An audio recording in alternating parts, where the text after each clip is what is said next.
Velkommen til Scenen Huset. Jeg hedder Søren Peter, og jeg er moderator på det her oplæg, der handler om vedholdenhed. Jeg kommer fra Science Talenter, og vi er virkelig glade for, at vi på Science Talenter kan tilbyde jer en international didaktiker til at komme og inspirere jer. Selve oplægget det består af en præsentation fra Bill Lucas, og så efterfølgende en spørgerunde. Så hvis I har spørgsmål undervejs, så vil jeg gerne opfordre jer til, at de skriver dem ude i chatten eller Q&A, og så stiller jeg dem til Bill senere hen. Da jeg mødte Bill Lucas didaktik første gang, der var det på en studietur med Science Talenter i Wales, hvor en af de skoler, vi besøgte, gav mig denne her bog her. Developing Tenacity. Og siden der synes jeg virkelig, det har været en bog, der har fulgt mig. Og det er en bog, der har givet mig rigtig god inspiration til, hvad kræver det egentlig for, at vi som elever og mennesker, i hvilken som helst kontekst, når frem til de ting, vi rigtig gerne vil frem til. Så derfor, det skal vi høre Bill Lucas fortælle om i dag. I'm going to change to English now, because Bill talks English. And I'm so pleased, Bill, that we can introduce you. Bill is the director of Center for Real World Learning. And I'm so happy that you would join us today. I'm going to give you the word now. Thank you very, very much. It's great to be with you today. And thank you for listening to me in English. I really appreciate that. I'm going to show you some slides, and in a moment they will appear. And by the wonders of the internet, I hope I'm going to be able to control my slides. So I want to offer you a different way of thinking about subjects like science. I want to explain my approach to tenacity, what it means and why it matters, and suggest ways in which we can use it in and around schools, in museums, in libraries, in cultural centres, anywhere where we're working with children. And I want to offer you some suggestions as to how you might develop it. But first of all, I need my slides, please, if those could be put up for me. And I can't yet see them, so I can't. There we go. Okay. So thank you for that. Let me just manipulate my clicker, and hopefully you can. Wonderful. So I'm going to be drawing from these three books, but mainly the book about tenacity. I'm just going to go back just so that you can, those of you who enjoy Twitter can see where I'm coming from. So if you want to at any stage join us on Twitter, I'm at LucasLearn. Feel free to comment or ask questions or anything else that makes this enjoyable for you. Or if you simply want to listen, that's great too. So let's go forward again. At the moment, we're living through the most extraordinary time, are we not? And it would not be surprising if the young people that we work with and play with are feeling under much stress because of the current pandemic. It's been very hard. It occurred to me that 200 years ago, 199 years ago, the great Louis Pasteur was born. Of course, much in our mind because of vaccination at the moment. And what Louis Pasteur said, as well as obviously being a brilliant scientist, was that he said, "My strength lies solely in my tenacity." And there are different words for tenacity. I'm going to be talking about them. I might say resilience, I might say perseverance, I might say a number of other words. And I'll try and make clear the different meanings of those words. And I appreciate that in Danish there will be subtleties about the different nuances. So as you look at young people across Europe, they are not as happy as they might be. Actually, in Denmark, you do rather better than we do in England. That must be something about the way you parent and the way you educate. But what we know from the pandemic is that the inequity of life has become even greater. If you don't have access to the internet, if you don't have access to physical space, things are very hard. And especially young people tell us how they have missed friends and family and missed connections. Well, I guess, haven't we all? There are lots of different ways in which we've noticed the changes, whether in the early stages of our schools, we felt we had to perhaps be too protective, whether now the inevitable use of the mask or sadly, some schools being closed. We in England have been thinking about what we can learn from lockdown because it seems a really good moment for us to think about what we would like to keep in schools, what we would like to change, and what we would like perhaps to do differently and not to keep. I've been particularly involved in a movement called Rethinking Assessment. If you're interested, just Google Rethinking Assessment and you'll see some fascinating blogs and opinion pieces from colleagues across the world, including, of course, Europe. It's a nice time to have a rover on Mars called Perseverance, a rather good name for this talk, would you not think? And there are, I'm sure you've been, if you're like me, following the extraordinary pictures and sounds. I found that quite extraordinary to hear the sound of the first journey undertaken by Perseverance. What an extraordinary example of science plus engineering plus tenacity to get this kit to Mars. Now, as we look at schools, and this is an English school, it's an English secondary school, so the children are age 11, so it's right in the middle of formal education. The first and most obvious thing to say in most countries across the world is that tenacity does not appear on a school timetable. It is invisible. What appears are subjects like Danish and French and art and drama and English and science. And that's because that is how we organise school timetables. But actually, when you think about what it is to be intelligent, as Lauren Resnick has done, it's more than our knowledge of subjects like science or maths, or Danish or whatever it is. It's more about the way we use our mind, what Lauren Resnick calls our habits of mind. And she says, and I think this makes a lot of sense, that our intelligence is the sum of one's habits of mind. So, for example, if you're faced with a difficult problem, if you start shouting and stamping your foot and crying and getting very emotional, that may not help you get through this difficult learning. Whereas if you think about different strategies and ask for help and use the internet and remember what you did last time when you got stuck, you may have a more tenacious, a more resilient, a more persevering solution. It's interesting to me that you can think about science more as if you're a scientist rather than if you're a student being tested in your school. So scientists are well known for their open-mindedness. They're willing to think about extraordinary ideas like, how can we take a craft to Mars? They are skeptical, and that's been appropriately seen during the current pandemic. They are rational.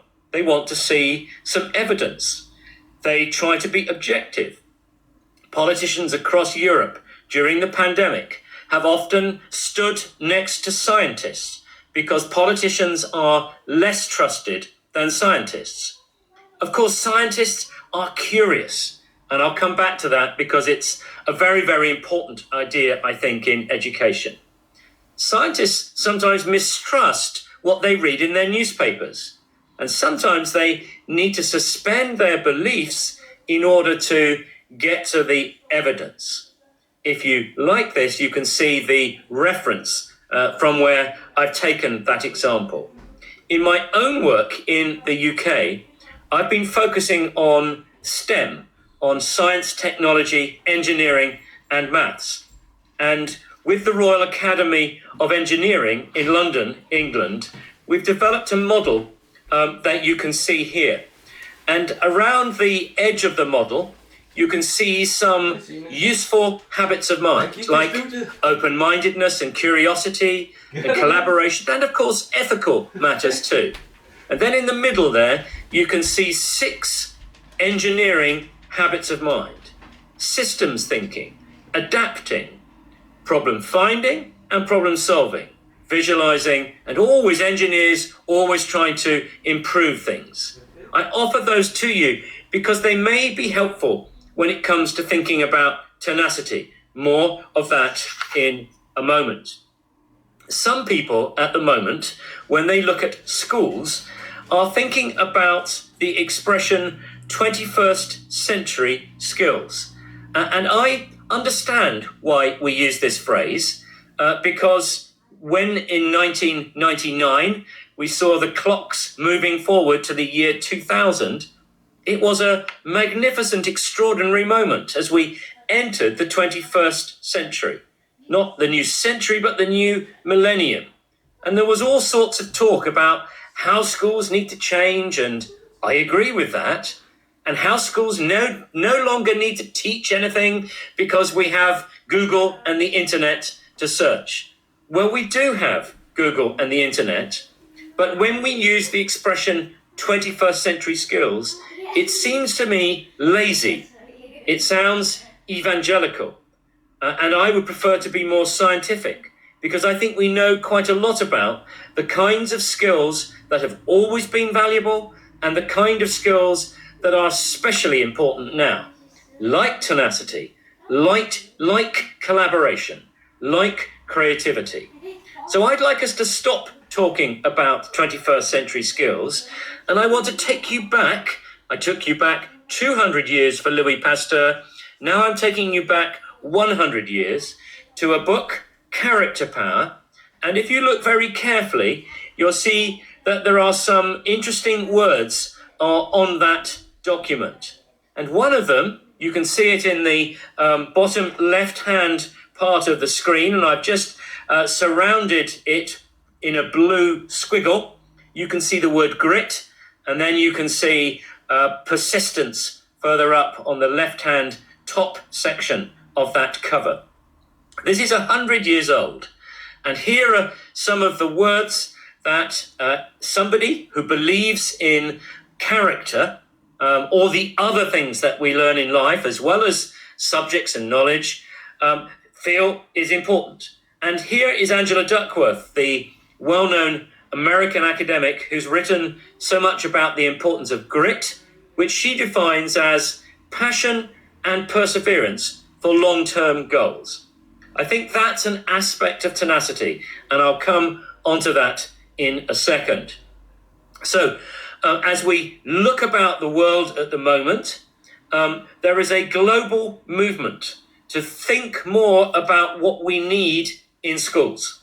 At the top of this is the World Economic Forum, are some of the things that you would see on a school timetable, like literacy and numeracy and scientific literacy or science, like ICT, like financial matters, like cultural matters. But then if you look at the bottom right, you can see some of these other key words like curiosity and initiative and persistence and grit. And on the left, you can see some of the words I was mentioning just now, like collaboration and critical thinking and problem solving and creativity. This is one model. The OECD has another model. And here is the model for from the Center for Curriculum Redesign in the United States. Very similar to the one I've just shown you. Here you have, under the heading character, you have curiosity, courage, resilience. So it doesn't really matter what we call these things. Oh, by the way, if you look at knowledge at the top, can you see that we're not just talking about traditional knowledge like mathematics, but also interdisciplinarity? That's what we get when we put science, technology, engineering, and maths. And I'd like to put arts in there as well, making STEAM, not STEM. More of that, perhaps, when we go into questions. My friend and colleague Guy Claxton and I have written about this in a book called Educating Ruby. Ruby, we imagine, is the granddaughter of Rita, and there was a famous film, Educating Rita, that some of you may have seen. And we imagine all the things that she needs if she's going to flourish in today's world. And we, you'll see, have chosen words beginning with the letter C. More of that too, because I'm going to give you quite a few words beginning with the letter C when I tell you more about tenacity. I was interested to see a fascinating blog about perseverance in a pandemic, and to see from Andrea Gibbs another lot of words beginning with the letter C. So here I'm speaking to you as an adult and wondering whether you're managing to stay calm in these difficult times, whether you're remembering to communicate with all those people that you wish you could be drinking a beer with, whether you're connecting with those people who are perhaps in difficult times, whether you're showing your care. And calisthenics is not necessarily a popular word, but it does begin with the letter C. And of course, it means exercise, taking physical exercise. Cabin fever, you can see just the edge of the boat here. Cabin fever is when you're stuck in a very small space. What do? Well, perhaps you play games, or perhaps you watch some of your favorite films. And of course, when we're stuck in our homes, we have to remember to cook and possibly even to clean, because we're really having to look after ourselves. Across the world, back to a slightly more serious note, things like tenacity are increasingly appearing in the national curriculum. I don't know enough about your curriculum. Perhaps you'll tell me when we have a discussion when I've finished my speech. But across the world, things like tenacity are beginning to appear in the vision statements. They're beginning to, or skills like being resilient or being persistent are being mentioned in curriculum documents. In fact, interestingly, in a review of these kind of things, it was noticed that resilience is increasingly mentioned, but can you see in the last two columns that we're not apparently very sure about how to teach it, pedagogy, and definitely not sure about how to assess it. Now, I'm not suggesting we need to assess resilience or tenacity or perseverance in a traditional sense. That would be silly. But we might want to get more precise about noticing when we're doing it well in school.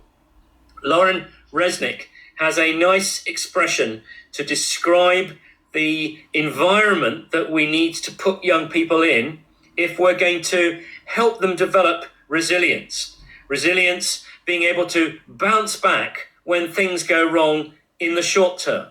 And her argument is really robust, that we need to offer young people demanding content and help them to explain and find connections and help them to think of themselves as learners, as scientists do, who make mistakes. They're called experiments or prototypes, aren't they, when we're talking about science or engineering. Now, if you agree with any of this, and I hope you do, then you may be thinking, well, how do we make it happen? You may be imagining an old-fashioned blackboard, and on the right, a lot of squiggles, meaning tenacity, and on the left, a lot of squiggles, meaning the input, the things that we do with young people. But is it a miracle? Does it happen just naturally? Is it osmosis? Is that how young people become more tenacious? Well, yes-ish, but I think we can be more scientific about it. I think we can think about both formal teaching and informal learning. And I'm going to start with formal teaching, and then I'm going to move into the informal experiences that we can offer young people. Here is the model that my colleague Alan Spencer and I have developed and which we offer you. The first stage or step is to really understand capabilities like tenacity. The second is to establish the climate. The third is to choose the right methods. And Then the fourth, and not really in that order, is to bring students along with us, to make them feel a sense of ownership. Here is the model, and as I said earlier on, more words beginning with the letter C. Sorry about that. Let me walk you round this. If you imagine this as an old-fashioned clock, then there are 12 hours in my tenacity clock. In the first quarter of an hour, we're talking about confidence. I don't mean overconfidence. I mean the confidence, like Lauren Resnick says, to seek challenges and then to learn from mistakes. The confidence to reflect and evaluate to see where you could have perhaps approached that in a better way. And then the next quarter of the clock is about being controlled. I don't mean over-controlled. I don't mean not being emotional.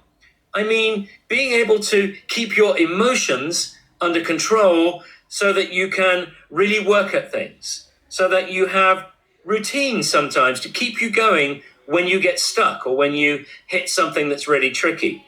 That you have commitment too, that you have commitment to beyond the moment, that you can see beyond the task to a bigger opportunity. And finally, that you look outside, that you're connected. One of the C's that Andrea was suggesting in a pandemic and in a good way, appropriate all the time. So I find that young people who are really tenacious are always looking outside school to find adults and other young people who are really passionate and possibly more skilled than them. It's great to be with you and to see Sarah and Peter's interpretation of that model. Here it is. And to see such an important pedagogy and experience there, problem-based learning, which I think is so much at the heart of what we're talking about here. I'll say a little bit more about that as we go through this together. But I want to just now go beneath the surface of this word tenacity, because tenacity is a very abstract concept, and I want to break it down in English, and forgive me, please find the right Danish synonym for these words, into a number of smaller concepts. I think that resilience is important because, and especially at the moment, in a pandemic, we're talking, aren't we, about resilient healthcare systems, we hope. And many of us were not well enough prepared in terms of resilience to begin with. I think we will be much better right across the world if we have, or when we have, the next kind of COVID-like approach on us. Resilience is about thinking in terms of a system that can bounce back.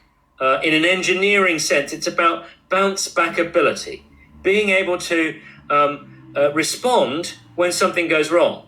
Resilience is also about imagining that things may go wrong, because they will, won't they? That's life.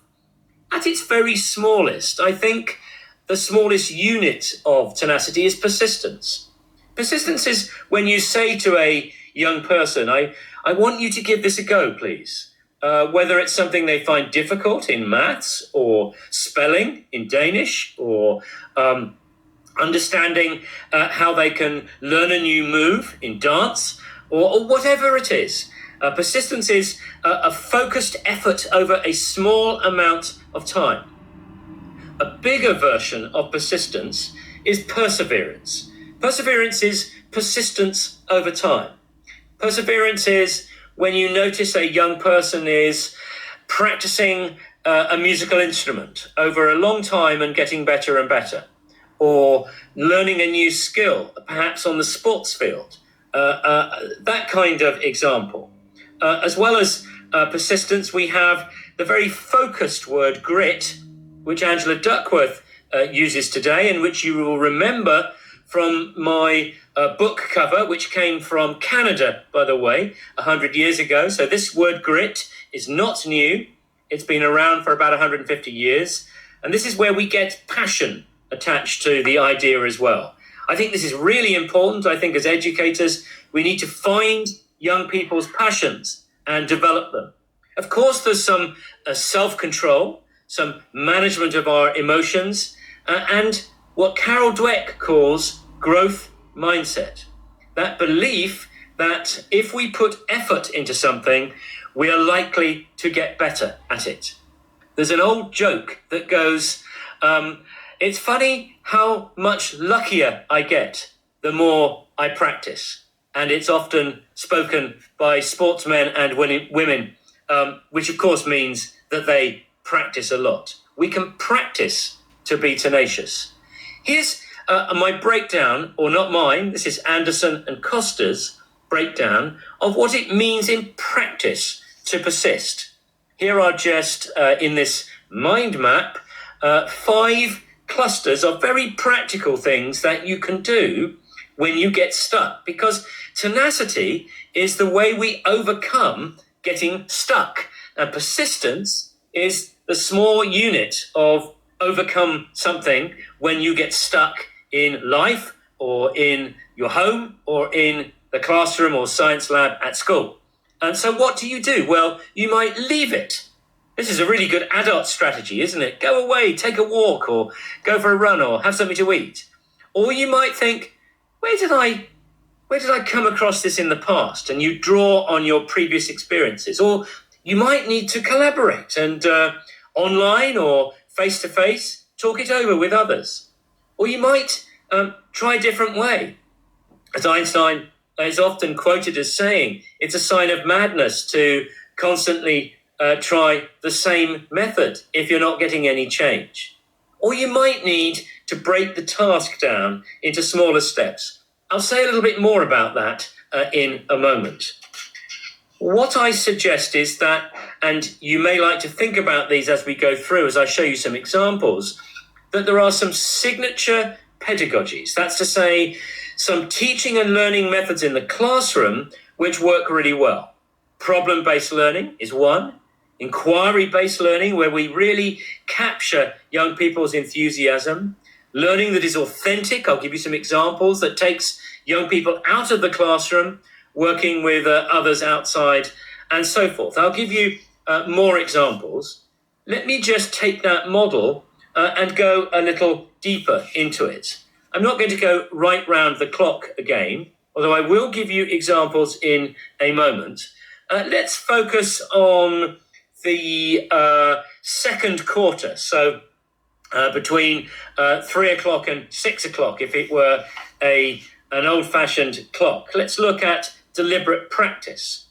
Deliberate practice is a kind of practicing developed as a concept by Anders Ericsson. And it's that idea that whenever you encounter something that is hard and you want to work on, you break it down into smaller parts. You target the hard parts. So if you were playing the piano and trying to learn a new piece of music, you don't just play the easy bits. You deliberately practice the hard parts. You might do it with one hand behind your back. You might blindfold yourself so you can just feel your hands on the keyboards. You learn how to stay on task and manage distractions.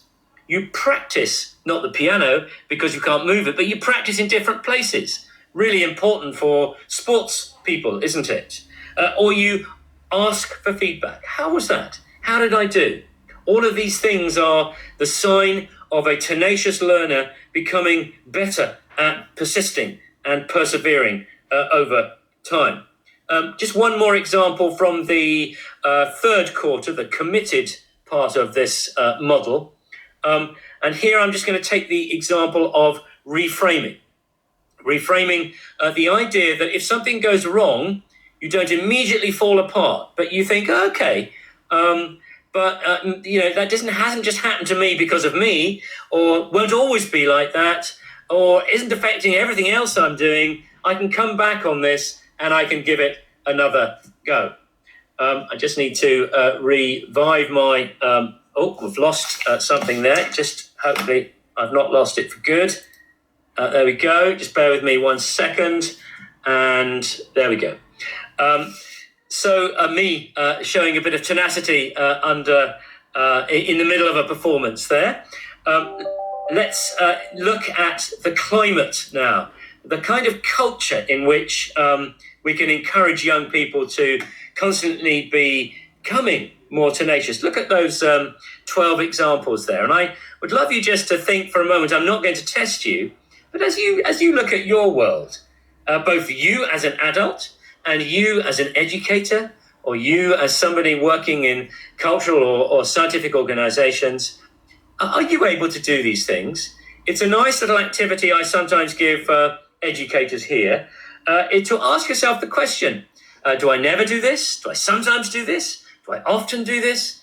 Do I always do this? And if you can answer always, you're wonderful.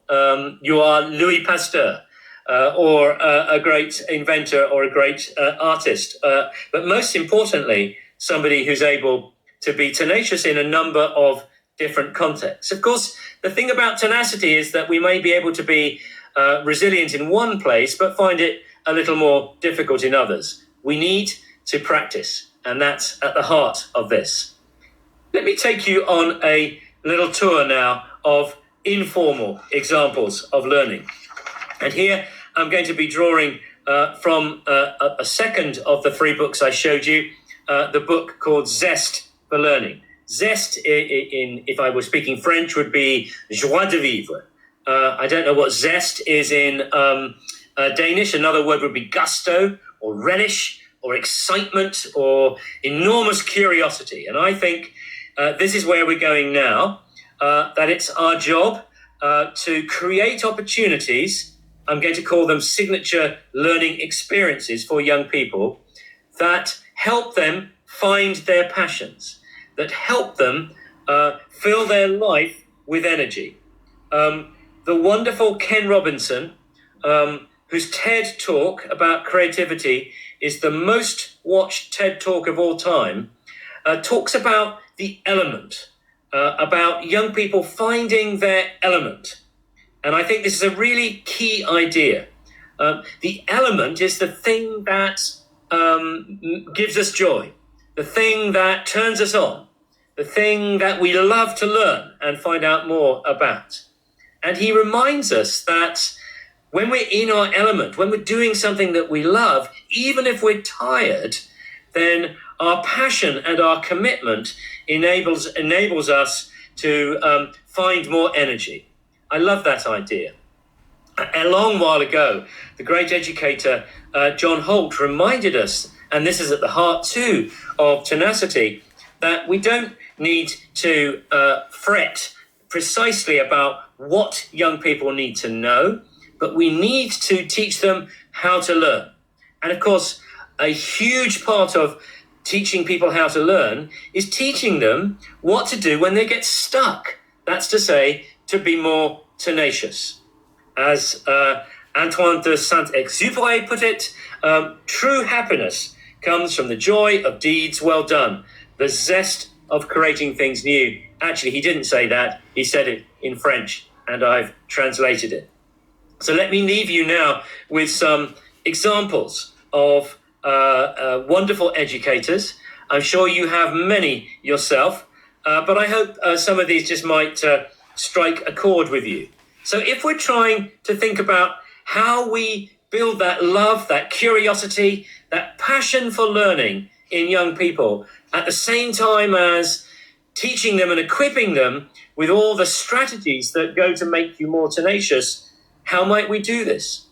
Well, here is a long list of some of the things that we've identified seem to build tenacity and at the same time encourage a zest for learning.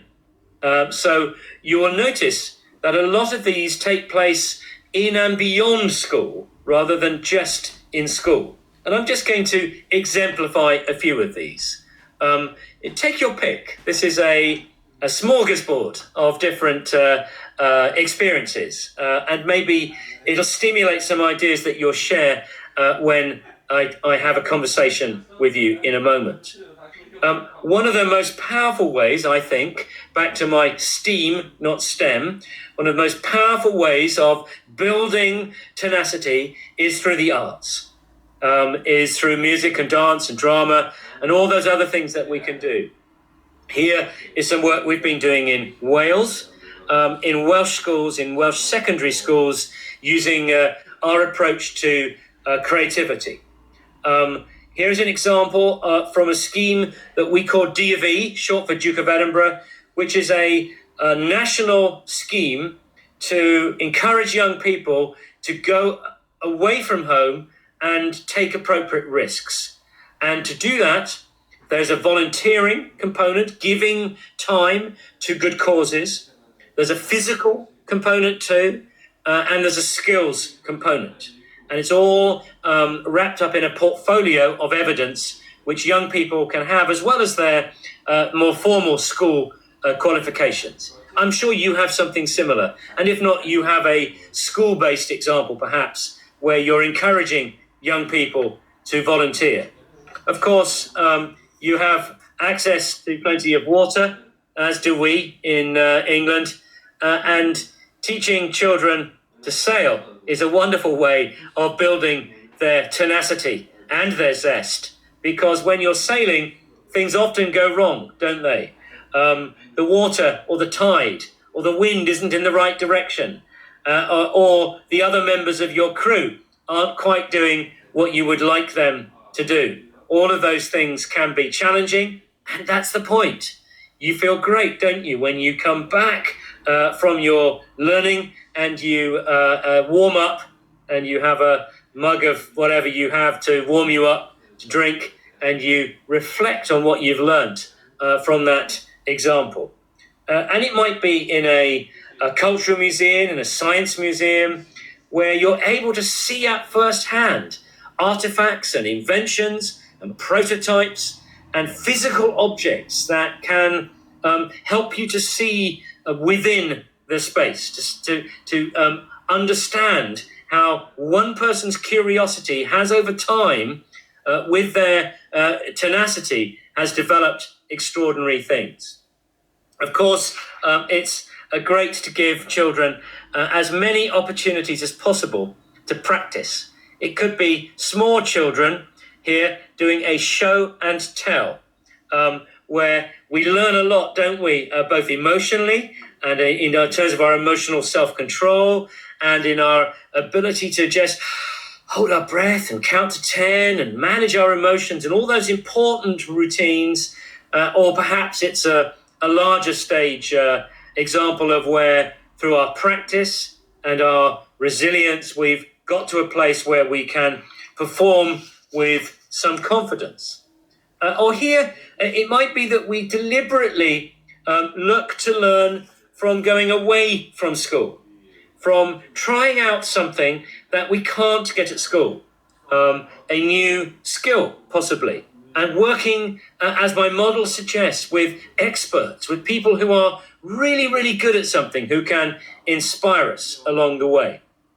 In England, we have a wonderful organisation, perhaps you do in Denmark, called Speakers for Schools, where famous people come into schools free, and they tell of their experiences. So Tim Peake, for example, the British astronaut, is a wonderful example of this, who will go into schools, as will poets and artists and politicians and makers of all kinds, to share their passion, and by doing that, hopefully, to develop young people's love of learning and passion to be tenacious and ready to keep going, even if it feels a long way off. And of course, we don't need to be over serious about this, do we? There are wonderful ways of developing our tenacity through play and fun and games and all the kind of things that I hope make us smile. They make me smile. And laughter is such an important part of this. About 20 years ago, I founded a not-for-profit organisation in England called Learning Through Landscapes. I feel very passionately that we have become too much indoors. We have become hooked to the rectangular television and the rectangular mobile telephone. And I want our young people to be outdoors, in nature. There's a wonderful tradition in Denmark and in many Scandinavian countries for this kind of education. So I trust I'm talking here to the converted, but I want to take you now to a wonderful school. You won't believe that it's a school, but it is. By way of a pond, a much simpler thing that we can all do in our backyard or in the school's grounds. But now I'm taking you to a school. Yes, a school. This is a school grounds. This is West Rise Junior School. You can see in the top of the picture that it's next to an estate, what we would call a council estate. That's an estate full of houses that are of very low value. So a poor estate. And next to this council estate is a wonderful marsh, Langley Marsh, 120 acres of it. And can you see this extraordinary structure in the middle that the school has built?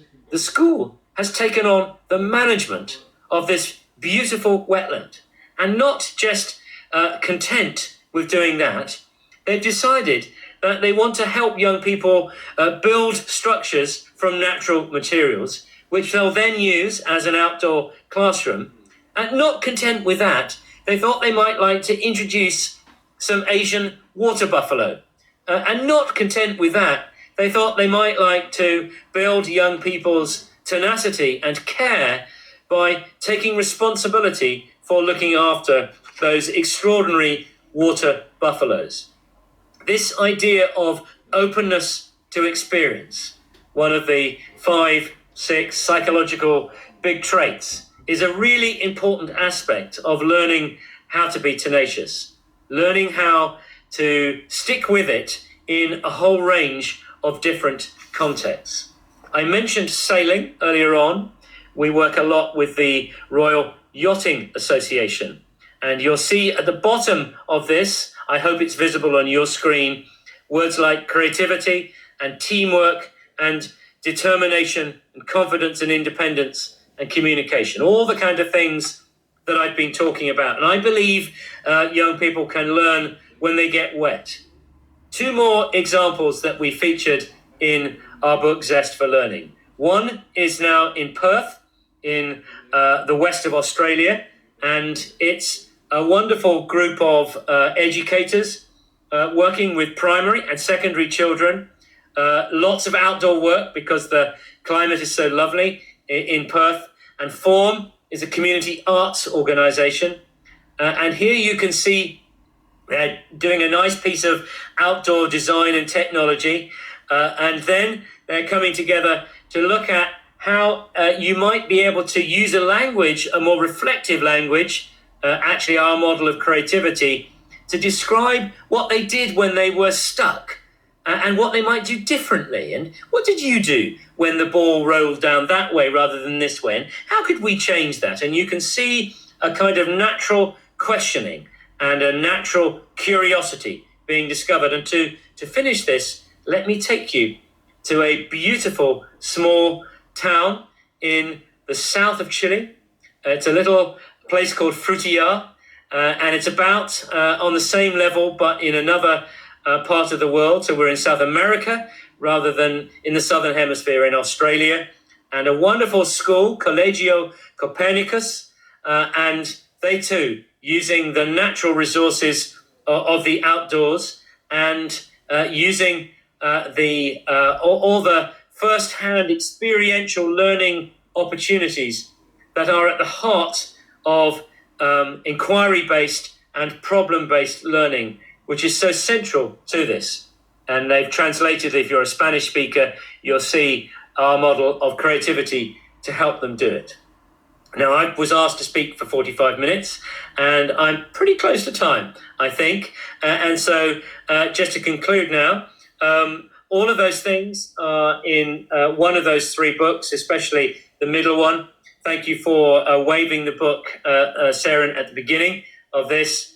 And if you like any of that, and if you want to chat to me, then there is my email. thank you so much. That's it for my presentation, and I'm really looking forward to a conversation with you now.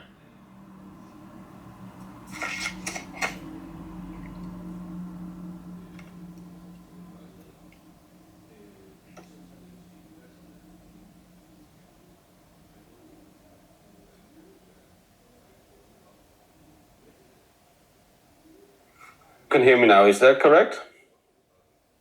Yeah. Thank you. Please send in your questions for Bill, and I will moderate them and ask him a few questions. But I'm going to start out by a question that we often talk about when we do different workshops at Science Talents. And one is that when we want to create students and environments where they can grow as much as they want, it's the most important thing about is tenacity something you're born with, or is it something that you get from a culture you are surrounded by, or is it mostly practiced? What is your thought upon that? Is it born, or culture, or practiced, or how do we address it? So I think it's a mixture of all. Just as some people are taller or fatter or faster, or think more quickly, and that's a function of genetics. So too, we can all learn most things in life, and we can certainly learn tenacity. And we learn it partly from the culture. So if we're in a culture where we're encouraged to experiment, we're encouraged to see mistakes as our friends, not as something to be ashamed of, where we're encouraged to take appropriate risks, where we ask for feedback and where we change our strategy when we get feedback, then all the time we're doing that, as you imply, we're learning and we're practicing. And so the environment is the agent, if you like. If you think of that slide I had of the blackboard, and we need to make this stage a little clearer, but we're then learning techniques that are helping us to become more tenacious. And interestingly, it's really important to embed this in a subject. So it's helpful to think about what it looks like to be tenacious in science, or tenacious when you're writing something, or tenacious when you're trying to keep going on a long distance run, or tenacious when you're really, really tired. And you know that when you're really tired, you're at your weakest. So I'm sorry to sit on the fence here, but it's a mixture of all these things. And that's, I think, the job of educators, to give young people a rich mix of opportunities like those signature learning experiences I suggested. And of course, we strongly agree with that as well. That is a mixture of it. There's a person who asks the school with the big ground around it. Where is it situated in England? Can you please tell us that again? Of course, it's just outside Eastbourne, so it's in the southeast of England, and the head teacher, Mike Fairclough, is an extraordinary individual because it's not common to keep water bison. And some people are worried. Parents are worried about, are they dangerous? Well, yes, they are dangerous. And life is dangerous. And is it irresponsible of the teachers? Well, no, I don't think it is, because the teachers are very careful. And the teachers make sure that all the risk is carefully managed. I believe, and I know that not everybody agrees with me, but one of our jobs as adults, parents and teachers, and educators more generally, is to provide young people with the opportunity to experience small amounts of risk and learn how to deal with them. It's an extraordinary place and probably unique, actually, and was the school of the year 4 years ago. And interestingly, our national body that looks at standards in schools rates it as outstanding. So they're showing that not only can you help children get wonderful results in tests and exams, but you can also make them very happy and very, very much likely to find their passion. Okay, we have a question from Anne Bisgaard, and she asks, how can parents support these efforts in the daily family life? Well, at the moment, in COVID, it's rather difficult. I think at the moment, I'm speaking as a parent. I have 3 children. My youngest is 16 and the eldest is 27. And we found that we've refound old family games that we'd forgotten. And we've rediscovered family eating and cooking. And we've rediscovered making things and fixing things. Our house and garden has never looked better because we have a series of family projects to try and I try with my wife to encourage us all to learn things or relearn things that we've forgotten, but not in a pandemic. I'd say by going on adventures, by going to places you've never visited before, by going to museums, by introducing your children to adults who are extraordinary and are doing things, by supporting the school or even choosing a school that encourages all these things, and by, as an adult, offering your services to your child's school, to offer volunteering, maybe running a STEM or a STEAM club, that kind of thing as well. Okay. We have another question, and this comes from Morten, and he asks, how can the most basic scientific ideas be best linked to the everyday experience of these young students? So how can science be linked to experience? Well, I think science is just such a natural partner to experience because let's go back to the example of the Perseverance Mars lander.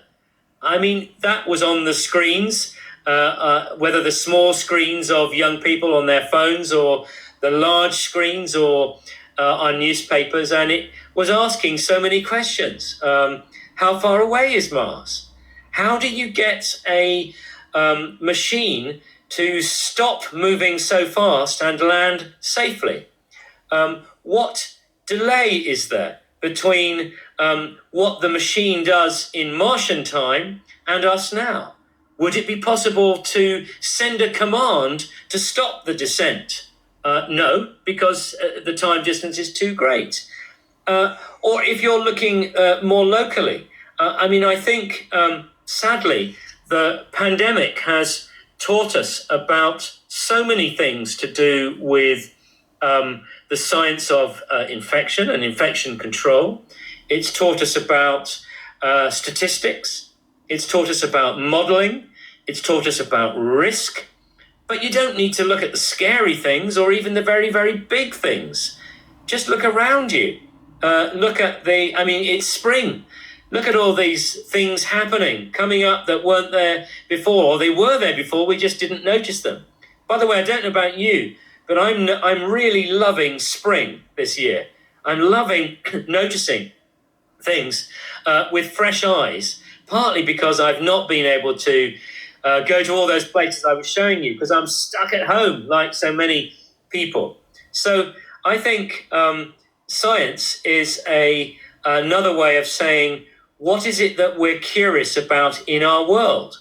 And young people are full of questions. So I actually would turn this question on its head and say, how can you not make connections, or how can young people not have these connections so clear for them? And I sometimes fear that the answer is because of we adults, because it is possible, sadly, to make science so dull that it's all about the textbook. It's all about the answer we need to give for the test or the exam. And you know in your work, Sarah, the power of inquiry and of deep problems. So I think in schools and outside schools, working through with young people what they are curious about, and then helping them to frame that as a question to which they don't know the answer. Isn't that what the fun thing about science, or I enjoy actually about life, is when you ask a question that you don't know the answer to. So much of school is where we do know the answer to the question because it's in our mark scheme for the test. And science is about wild, big ideas. It's about threshold concepts. Why does something fall to the ground? How on earth do we manage to have a system that allows us to drink the water that we peed into the toilet for a month beforehand? How does that work? The seed to seed cycle, as you can see, I don't think this is a problem. I think it's a problem for us as adults sometimes. Okay, then I have a question from Ebbe, and I interpret it as he asks, is tenacity like a muscle that can get tired? Like can I have a certain amount of tenacity for one day and it kind of tires out? So if I need to practice tenacity with the kids, it might be important that I do in the beginning of the day because the muscle has become weaker during the day. Does it make sense, what I'm asking? It makes brilliant sense. And what a lovely question. Tenacity is like a muscle and it isn't like a muscle. Obviously, it isn't a muscle, but it shares some properties of muscles. So muscles get stronger when we use them and when we practice them.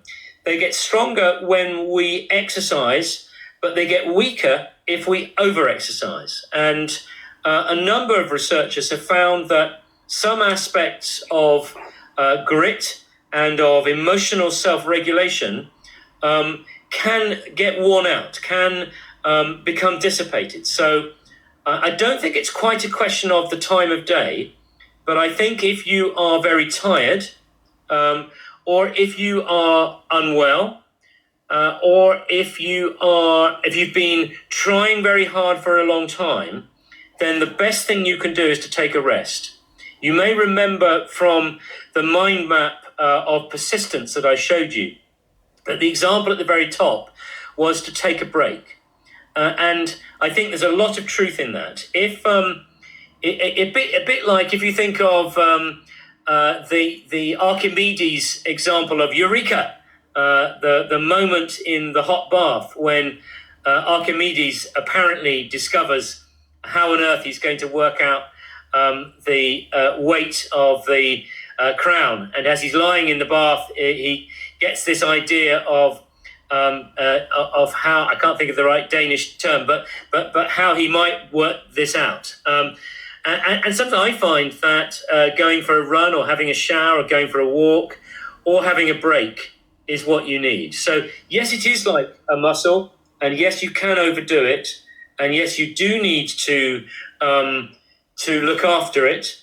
And yes, like bodies made up of muscles, our overarching well-being and our health and what we eat and what time we go to bed, all these things do have an impact. So brilliant question.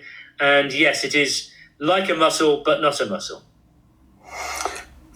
Okay, I have a question from Kenneth, and he asks, when we work with perseverance, obviously there will be some failures. How do we address that?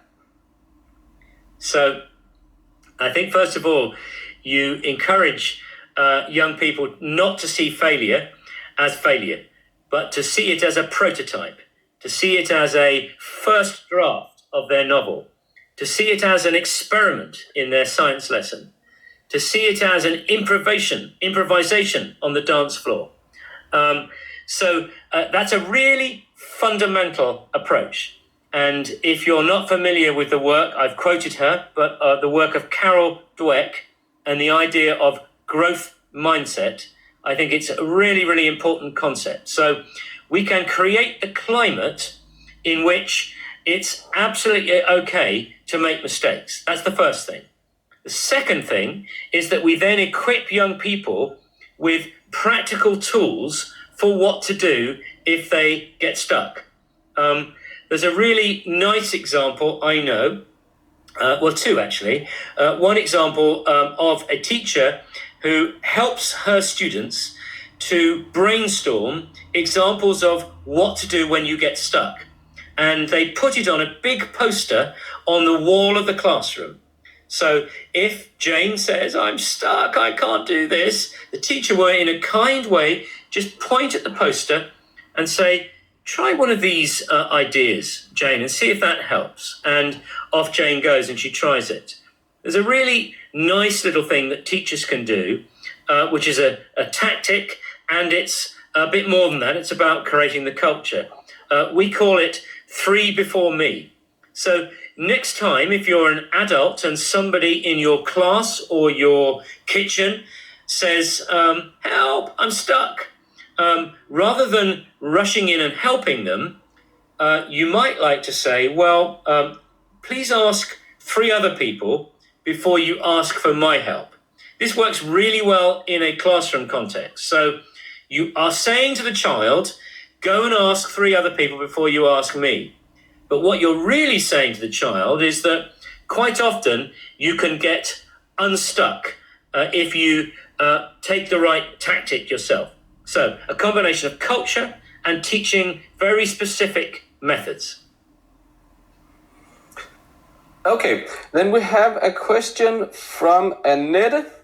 And she says that she works with schools where they create new outdoor environments with the kids, and they build it and they help use it. Do you have any other task that the children could do?